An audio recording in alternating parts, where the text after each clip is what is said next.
really normal and a good thing to have connections with other people that highlight other parts of your life. And that conversation continued until we actually decided to be open. Oh, okay. I was gonna say I've totally seen you both on dating apps. Just had to get that out of the way, you know.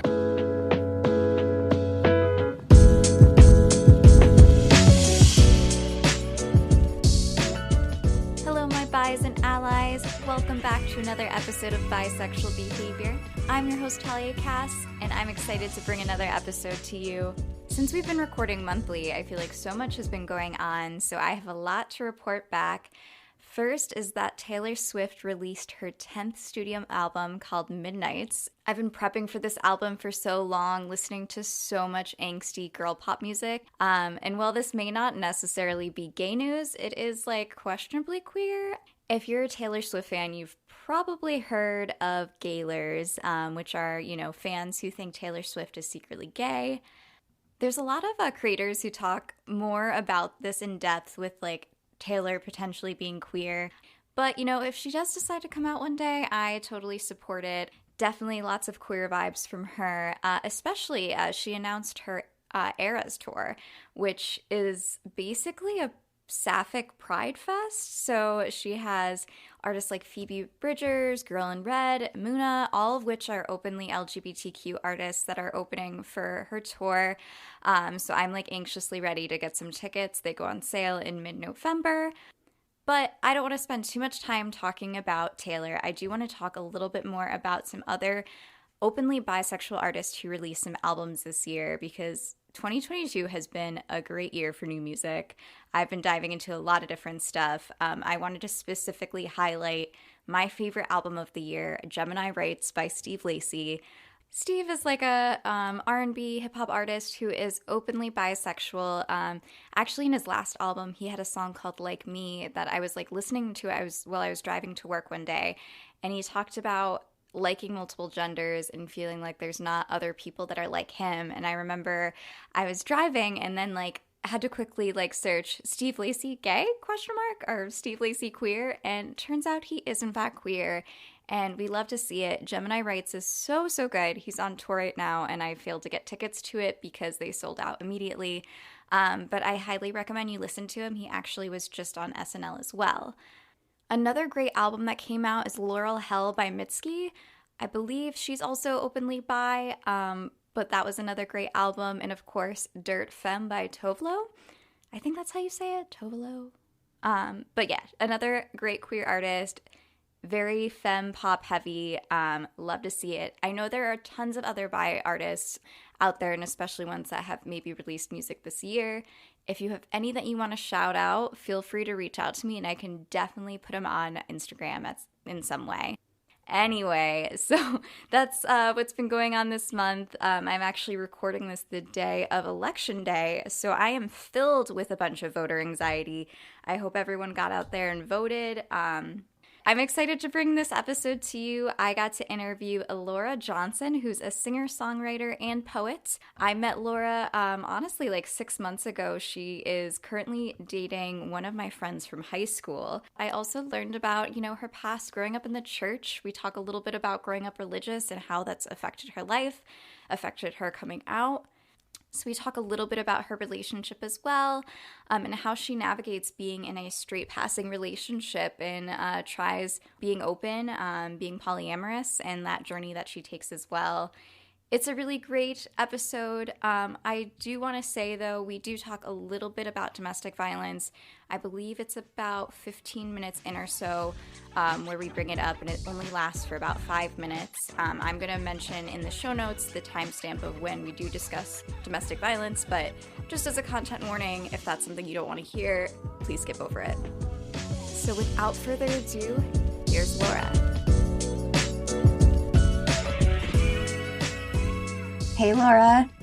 Hello. Thank you for joining. I am so sorry that it took forever to get this scheduled, but I'm so excited to talk to you. So for a little bit of background, I met Laura, was it a couple months ago now? Mm-hmm. I can't remember. Yeah. So actually, Laura, you are dating one of my friends from high school. You guys have been Yeah. together for a couple years. So that's really Hmm. exciting. I am not gonna lie. So your boyfriend's name is Jake, and he's great. We were in theater together in high school. So I always thought, I don't know if I identified that there, I like assumed that there was queerness in him or anything like that, but I felt like something was a little fruity. Turns out he just has bi-wife energy. Have you ever Yeah. heard of that? Yeah.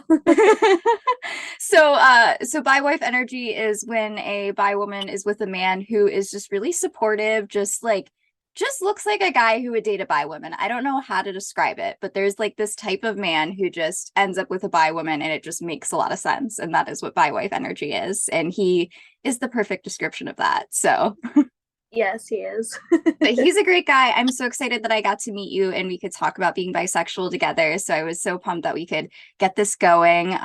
This is a morning interview. I do have my latte ready to go. So I actually just got a espresso machine and I've been like insufferable ever since. Like if I don't have a morning latte, I am a miserable person. So I'm glad that I had time to make this before our interview. But Laura, so you are you're a singer-songwriter, musician, and you're also a published poet. So I thought, why don't we go into introductions? I'm just gonna quickly kind of share, my name is Talia, my pronouns are she, her. I am a bisexual cis woman, and you can use that format, but feel free to introduce yourself. Okay. Yeah. My name's Laura. I use she, her. I am also a bisexual cis woman. Great. So why don't you tell me a little bit about your music that you produce and your poetry and just those interests before we really dive in? Sure. So I have been songwriting since I was like 12, so I'm going on 15 years now. And I write about recently I've been writing a lot about womanhood and just the experience of being that's my cat. Kind of sounded like a baby. No babies yet. I just recently finished a song about my great grandmother who um, was sort of a mystery to our family. We lost her maiden name, and she married a man who was not really a good guy, was kind of working for the mob and was a drunk and Mm. was abusive. And so I was really like interested to know what her maiden name was, what her like, looking for her innocence almost. Um, and I eventually did find it in a box of my grandfather's things. I found her wedding certificate that had her full name on it. But yeah, I just finished a song about that I'm really excited about. That's so cool. That's such a cool way to, I don't know, like learn more about your family history and yourself and kind of reflect on it through music. What a cool thing to do. And Mm-hmm. I think I saw recently that you posted something about being a published poet and how some of your poems are out there. And so how long have you been writing for? So I went to school for poetry actually. I went to Houghton College, and got a degree in writing and communications, but I mostly studied poetry and travel writing and songwriting. And I've been publishing, having poems published since about that time. Actually, I'm really excited about this anthology that's coming out with a poem of mine. It's called The Spell Jar, and it's a book of poems for modern witches. Oh, cool. It's a whole book of poems? That's Mm-hmm. incredible. Oh, congratulations. So wait, when is that going to be out? Well, so that's the anthology. I just have one poem in it. Oh, okay, gotcha. Mm-hmm. That's so That'll be exciting. out October 19th, I think. Very cool. I'll keep an eye out for that and share with listeners as well. Very exciting. So, Laura, one thing I like to ask all my guests is what is your most bisexual behavior? Okay, I think probably the fact that I double cuff my jeans and wear platform docs. Yes, it is truly such a look. Like every time I see someone wearing platform docs, I'm like, fuck yeah, that's what's up. Actually, I think the first person that we or no, the second person I had on the podcast, he said that his most bisexual behavior was cuffing his jeans. So it is very common.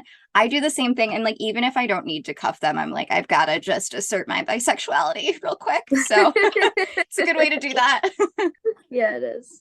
So I'd love to hear a little bit more about your queer journey. And I follow you on Instagram and I love your posts. You're very open about being bisexual while being in a heterosexual relationship, which is something that, a lot of bi people experience, how you can still assert your bisexuality while being in like the, straight looking relationship. So why don't you tell me a little bit about your queer journey when you came out and how that shaped who you are? Sure. Yeah, so I came out almost 3 years ago now. It was during the pandemic, and I called a Zoom meeting with all of my family. Oh. And they were all worried. I think they were worried I was going to be pregnant. I mean, that makes sense. I might be like, what is she announcing right now? What's going on? Yeah, and my parents are very Christian, so I wasn't sure what to expect. So I wrote out my whole speech about, this doesn't what I'm going to tell you doesn't change who I am. I'm still the same person that I was 20 minutes ago. And also I was like adamant about not having my mom not like mourn the son-in-law she might have, because I was like, that might happen too. Like, who knows? Right. um, but I wrote a song about it. That's kind of a theme of my life when I've got some big conflict, um, or something challenging. I usually write about it. And sometimes I put those songs on records, and sometimes they're just for me and the people I write them about. Um, so that's an example of one that probably wouldn't be released, but it's a very sweet song about who I am, and talking about the God that my parents raised me to believe in is one of love, and one that does not discriminate when they are, loving people and taking care of them. And that's something I identify with. I don't, it doesn't matter to me what a person like looks like. It doesn't matter their gender or their lack of gender. I just like people. Yeah, absolutely. That's something that I can definitely relate to. And I think even between bisexuality and pansexuality, I think one thing we both have in common is that like the gender doesn't really play a huge role and it's more about who the person is and that you could really be attracted to anyone. So I think that's a really powerful message. So you mentioned also that your family is, religious. Is that something that's still part of your life? That's a good question. It is and it isn't. Um, I'm interested in the female embodiments of divinity that I do see present in, like, say, the Catholic tradition, where you've got the reverence of Mary. That's something that has been important to me the last few years, but I'm not really interested in going to a church or I don't know. There's a lot of things about Christianity that I threw out. It's kind of a hard question because it is very important to me. Like, when Jacob and I moved into our apartment, I put together a liturgy that we could do that had poems for us to read in every room, and like a blessing that would go along with it. And so I am quite spiritual, and it is important to me to integrate the knowledge of divinity like in my life, but I definitely don't belong in a Christian like church anymore. Right. And I think a lot of people who grew up with religion, from what I've heard, kind of have the same struggles where it's something that's still important to them and their values can still, align with being spiritual or having like a greater power to believe in, but not feeling like you are welcomed in that environment is really challenging. How do you think that impacted you while growing up? And I know you didn't come out until a couple years ago, but is there a part of you that maybe knew there was some queerness in you and being in a church made you feel uneasy, or do you think that impacted how long, like the length of time that it took you to come out? I think it did impact the length it took me to come out, because I definitely knew around like 12, when I was first having those stirrings of like, ooh, that person's cute, or like, oh, I Mhm. have a crush on them. I remember walking down the hall with a friend of mine and we were holding hands and a girl, and I just remember thinking like, oh, this is how it's supposed to be. This feels right.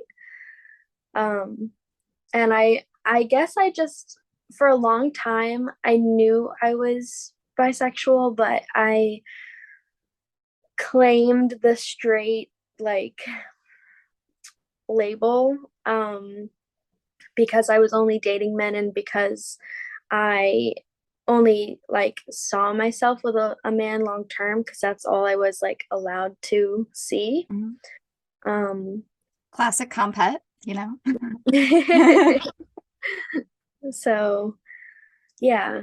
And then once I got out of college, because it was a Christian college too, so there was like a lot of um negative messages when it came to homosexuality. When I left college, that's when I really started um just being true to that first stirring and starting to date women and just having a whole like exciting new world open up.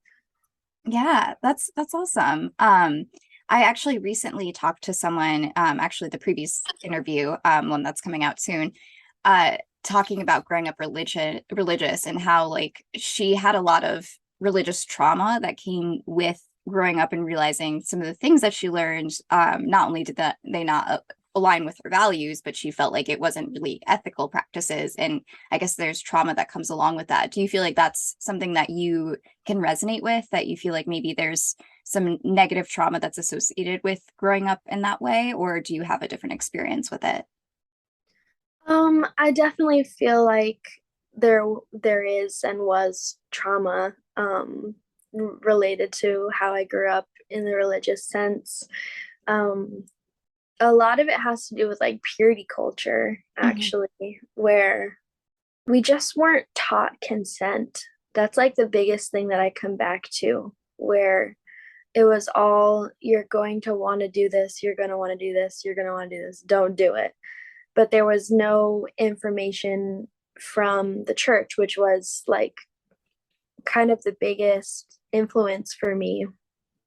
Um, there was nothing about, hey, if you are in a situation that makes you feel uncomfortable, here's what you do. Or, um, sex should be pleasurable for everybody involved.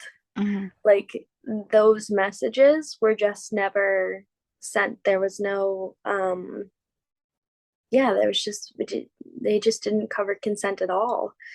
And that was really damaging for me, because I ended up in an abusive relationship in high school, where there was just a lot of things happening that I didn't want to be happening, and didn't feel like I had any power, or I felt like it was my duty to like continue with it, and that's just totally wrong. Mhm. Um so I really, that's like the most damaging part of Christianity to me, I think, was making me feel um like I owed something to men, and that Mhm. I there was no discussion about consent, and like no option to get out of a behavior that I didn't want to be happening.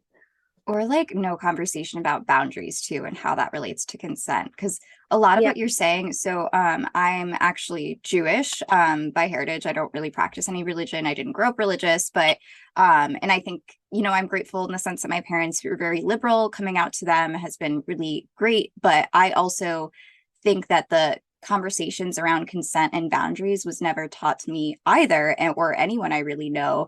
And so thank you for sharing a bit of your story there. I also fell into an abusive relationship when I was in college. So I used to work in domestic violence. And one of the things that they talked about is that bisexual women specifically have the highest rates of being in abusive relationships or experiencing sexual assault. But I think it's so easy to fall into that, and people still don't really understand what consent means. And even outside of just sex, that, somebody breaking your boundaries of like, hey, I need some space to focus on this project. I can't really talk right now. That's a boundary. And that, a partner not being able to fulfill that is still crossing it. And that could be almost an abusive behavior that turns into something more significant. So I think the conversations around consent go outside of just sex. It's all about relationships and how you treat people. And I think that impacts so many people. So yeah, thank you for sharing that. Yeah. And it seems like, now you're in a really wonderful relationship with Jacob, and he's such a great guy. I'd love to kind of shift the conversation a little bit and talk more about your relationship with him and being bisexual in a hetero relationship. Do you feel like he's been supportive? How have you had conversations around that? So yeah. Oh my goodness. He's the most supportive. So I met Jacob 11 years ago. Oh, wow. Yeah. We were both doing a musical with Coho's Music Hall, Les Mis. Yeah, and that's how we met. So we were 17, and I knew that he was like religious, and at that age that was very like alluring to me. I was like, oh, a good Christian boy. Sounds hot. Yeah. Yeah, with like floppy hair and boots and a truck. I thought that was all very interesting because I was from the suburbs, and so I had a crush on him. And he says he remembers the first time he heard me sing, and that's when he had a crush on me. And oh my God, that's so cute. It is cute, especially knowing him at that age. And I was like, oh, little baby Jake. I know. But we went our separate ways. And then 4 years ago, we actually went on a few dates because I would always match with him on like Tinder and Bumble and Cupid and all the things that I was trying. I would see Jacob there. I'd be like, oh, Jacob James. Okay, there we go. Oh my God. Remember OK Cupid? Yeah, I know. Oh, what a doozy. Anyways, continue. And so we dated for like a couple weeks, but I was really looking for something temporary at the time.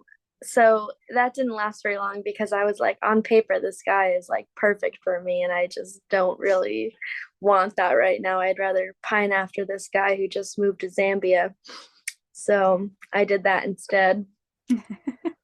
Then I ran into him downtown in Albany on my birthday 2 years ago, and I just saw his shoes when he first came in. So it was just black Converse, high top Converse, black jeans, and I'm like traveling up all the way up, and I'm like, oh my goodness, there are some very attractive people here, and this person's very attractive, and I don't know why I don't come here more often. And I finally got to his face, and I was like, oh, I know you. Hi. And he even had the bi-wife energy outfit, it sounds like. He did. Something about men wearing like bi-ish outfits really get us all going. I don't know what it is. Yep. So I asked him out to a drink, and yeah, then we started dating. Oh, that's great. So were you, when you first started dating, were you already out at that point? And did you have like a conversation with him? Like, hey, I'm bi, this is what it means to me. And, I was already out actually. And he had seen my my Instagram and Facebook posts. And he liked those. And I was a little worried because I knew that his like religious background, and he was a Catholic at that point. So I was like, I don't know if this is going to be, I don't really know what I'm doing here. But he asked me to a Halloween party with his friends, and I went. And I remember beforehand getting ready and just thinking like, what am I doing? I don't even know if this guy like has a basic respect for who I am, and I'm going out with him. And um but I think it was a conversation we had like pretty early on, maybe the second or third date, and I was just like, hey, so like I like women and other people also, and is that okay? And he was from the get-go just always, he just really surprised me. He said, yeah, I think it's great that you're being fully who you are, and I have no problems with it. That's great. Do you think that has he been like accepting of like if you've had queer crushes or just like, being part of queer culture and talking about queer media? Has he been very open in that realm as well? Yeah, yeah, he has. I think early on we did have a conversation where I was talking about how I like craved sex with women, and that was something that I could like see in my life that we'd have to somehow work around that. Mhm. um and he was at first really put off by that, and just I think sad that he couldn't like be everything for me. And then the more that we talked about it, I think he just came to realize that it's not healthy to be everything to anybody. Yes, And I was just gonna say that it's like impossible to be everything for one person. exactly, and how it's really normal and a good thing to have connections with other people that highlight other parts of your life. And that conversation continued until we actually decided to be open. Oh, okay. I was gonna say I've totally seen you both on dating apps. Just had to get that out of the way. So tell me about your experience being open, what that's looked like. So it's great that you've had these conversations, kind of leading into that until you both have felt comfortable with it. So what has that been like now? Yeah, so it's great. It's he's so cute. He's very nerdy, as you know, Mhm. and he also likes to run, and those are two things that I don't really like. We don't really connect on. Oh, I hate Um running as well, even though I was in track in high school. Like, gross. yeah, so he's always excited when he matches with somebody and they're like super nerdy. He's like, "Oh, I can talk D&D with them." And I'm like, "Go for it, babe." I think there's also a lot of different dynamics of open relationships. And I'm not super well versed in it. I'm trying to learn a lot more about like what, being polyamorous.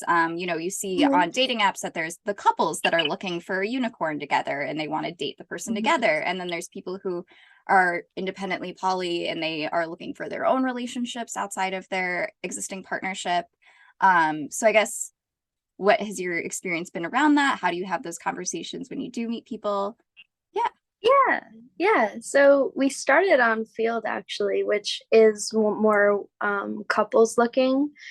Um, and that had a good experience with that, meeting somebody and sort of going on a group date, which was like a little strange, um, but fun. It was fun.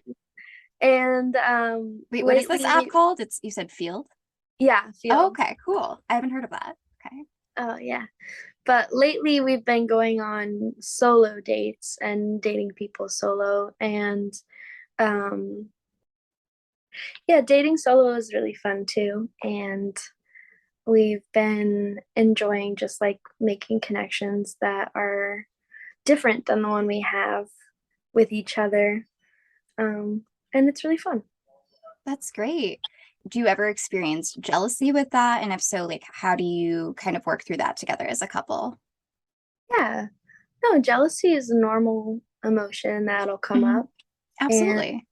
I think a big thing for me is that Jake doesn't have very much free time right now.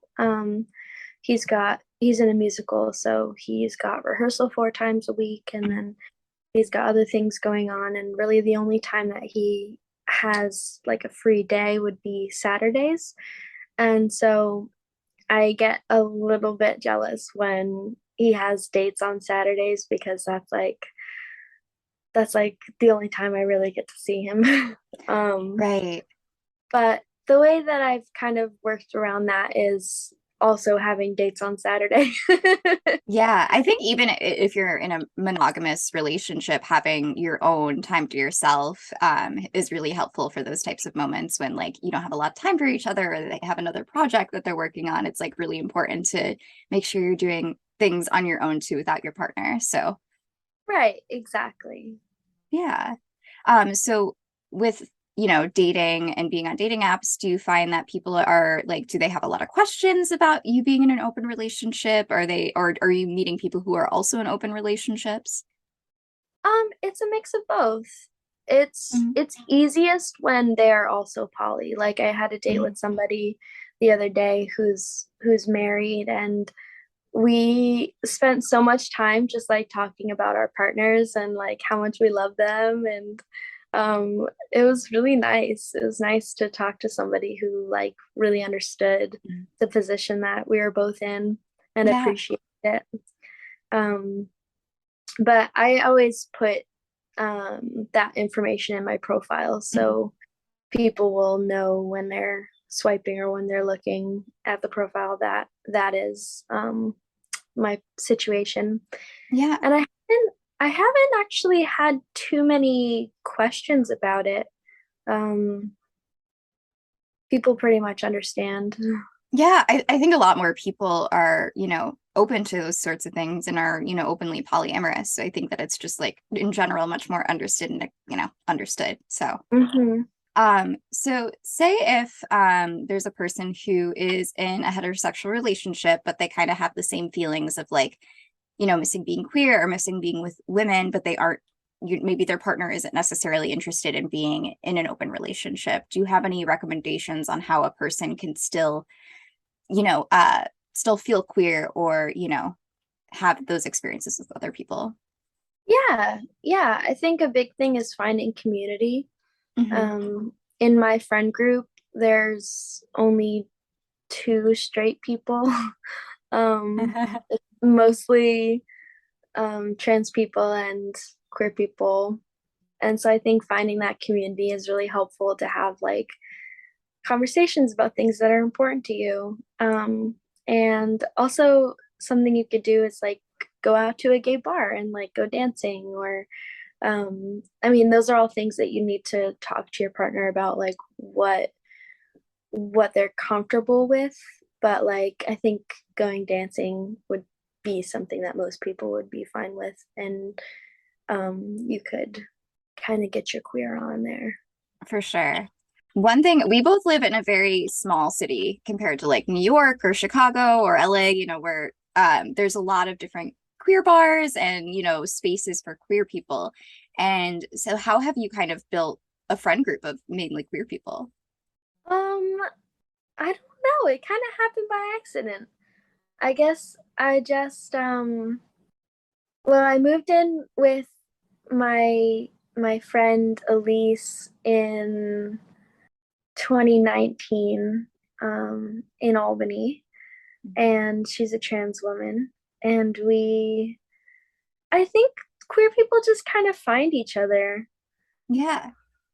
And even if it's on dating apps, I know I've talked about this before, but I've made like friends from dating apps, which is really fun. I just feel like it's really been helpful, especially during the pandemic because we weren't going anywhere. And that's like, I came out right before the pandemic started.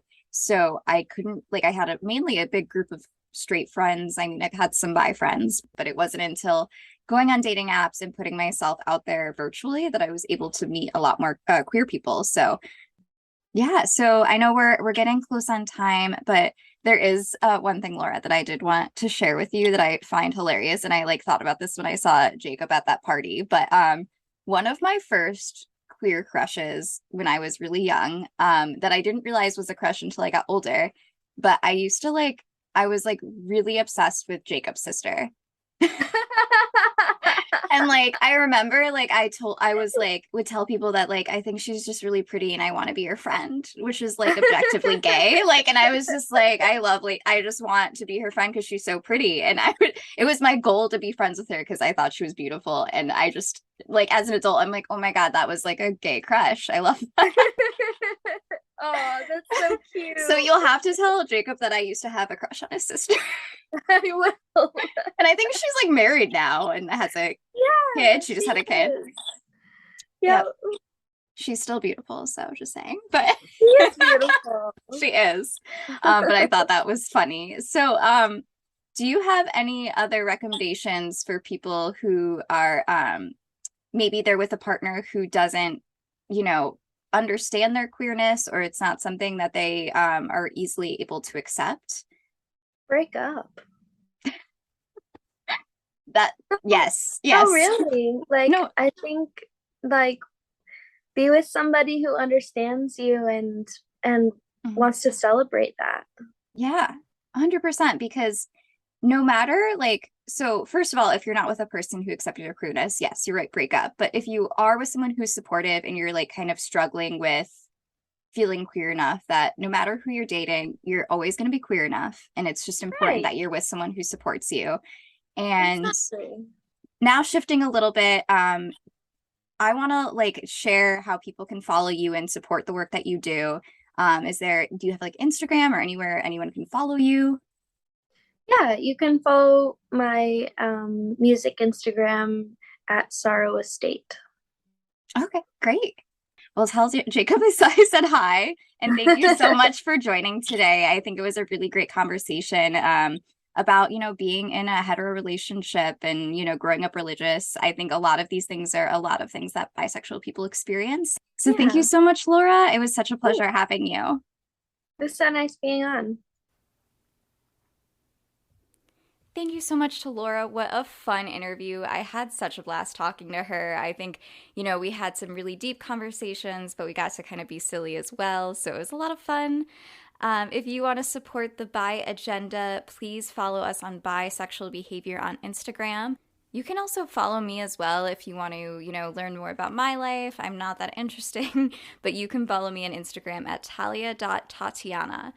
If you have any questions, if you have feedback specifically, if you want to be a guest on the podcast, please email me or DM me on Instagram. Our email is bisexualbehaviorpod@gmail.com.